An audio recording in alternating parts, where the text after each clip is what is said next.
আসছি কোনো রাজনৈতিক দল না, অতএব এখানে কোনো দল নেই। কিন্তু বিএনপির মতো একটা গাদ্দারি দল যারা আমাদের ছাত্রের সাথে গাদ্দারি করে, আলেম ওলামাদের সাথে গাদ্দারি করে, দেশের সাথে গাদ্দারি করে, জাতির সাথে গাদ্দারি করে, তারা ক্ষমতার লোভে আজকে আওয়ামী লীগকে নিষিদ্ধ করে না। তারা যদি চায় আওয়ামী লীগকে নিষিদ্ধ করে তাহলে তো তাদের পোস্ট কমে যাবে। আওয়ামী লীগকে ওরা নিষিদ্ধ না করার ওদের কারণ একটাই, ওরা হাজার হাজার টাকা, কোটি কোটি টাকা আওয়ামী লীগতে খাইতে আছে, রাস্তায় চাঁদাবাজি করতে আছে, দোকানপাট লুট করতেছিল। ওরা তো জনগণের জন্য কাজ করে না, মানুষের জন্য কাজ করে না। ওদের টার্গেট দেশ নিয়ে, দেশ কীভাবে আমরা লুট করতে পারবো। 15 বছর খাবার খায় নাই, 15 বছরটা উড়াইতে হবে না। বিএনপি যখন জাতীয় সংসদ নির্বাচনের দাবি করে তখন আওয়ামী লীগের ভোট দরকার হবে, সেজন্য বিএনপি এই রাজপথে নামতে পারছে না। কেন পারছে না? কারণ প্রায় 90% স্বৈরাচার পতনের আন্দোলনের মাধ্যমে সরকার পতন হয়েছিল। কিন্তু বিএনপি যখন ক্ষমতাতে আসবে তখন আওয়ামী লীগের ভোটের প্রয়োজন হবে, সেজন্য বিএনপি আজকে রাজপথে নামতে পারছে না। আওয়ামী লীগ বাংলাদেশে রাজনীতি করতে পারবে না। সেইখান থেকে আমরা চেয়েছিলাম সুষ্ঠু গণতান্ত্রিক প্রক্রিয়ায় একটা নির্দলীয় তত্ত্বাবধায়ক সরকারের একটা নির্বাচন।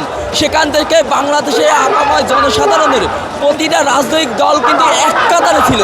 কিন্তু আমরা দেখতে পাচ্ছি আজকে এই যে আন্দোলন, আওয়ামী লীগ নিষিদ্ধ দাবিতে যে আন্দোলন, সেই আন্দোলনের জায়গায় বিএনপির এখনও কিন্তু নিশ্চুপ, যেটা আমাদেরকে খুবই হতাশ করছে। রুহুল কবির রিজভী সাহেব বলছে যে আওয়ামী লীগের তৃণমূল পর্যায়ের এমন অনেক নেতাকর্মী আছে তাদের সাথে নাকি আসতে চায়। আমার একটা প্রশ্ন, এক বালতি দুধের মধ্যে যদি 1 কোটা বিষ দেন, ওই দুধের কি কোনো দাম থাকবে? বিএনপি যদি এইভাবে যদি আওয়ামী লীগকে যদি প্রমোট করে প্রতিষ্ঠিত করে যদি যদি রাজনীতি করার সুযোগ দেয়, বাংলাদেশের ছাত্র জনতা থেকে শুরু করে সাধারণ জনগণের পক্ষ থেকে আমার কাছে খুবই হতাশ লাগছে। এইটা বিএনপির রাজনীতি হতে পারে না, এটা বিএনপির দল না। গতকালকে মঈন খান একটা কথা বলছে যে আওয়ামী লীগ নিষিদ্ধের ব্যাপারে আমাদের কোনো মত নাই, এটা যারা আন্দোলন করতেছে তারা জানবে। আপনি দোসরের সাথে দাঁড়িয়ে যখন তার শরীরে কথা বলেন আমাদের কাছে কষ্ট দেয়। এই বিএনপির সিনিয়র পার্সন নেতারা আমরা দেখতে পাচ্ছি যে আওয়ামী লীগকে পুনর্বাসনের একটা গভীর ষড়যন্ত্রে তারা লিপ্ত আছে। এখন আওয়ামী লীগ নিষিদ্ধের দাবিতে যখন বাংলাদেশের সকল দলগুলো একত্রিত হয়ে আমরা আন্দোলন চালাচ্ছি, আমরা দেখতে পাচ্ছি বিএনপি নামক যে দলটা আছে এদের সিনিয়র পার্সন কিছু নেতারা আওয়ামী লীগের জন্য মায়া কান্না শুরু করেছে।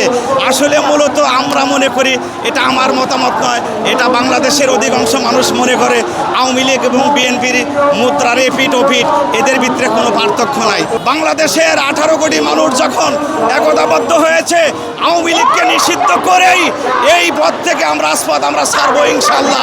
বিএনপি আসুক আর না আসুক, আমরা আওয়ামী লীগ নিষিদ্ধ না করে এই রাজপথ ছাড়বো না ইনশাল্লাহ।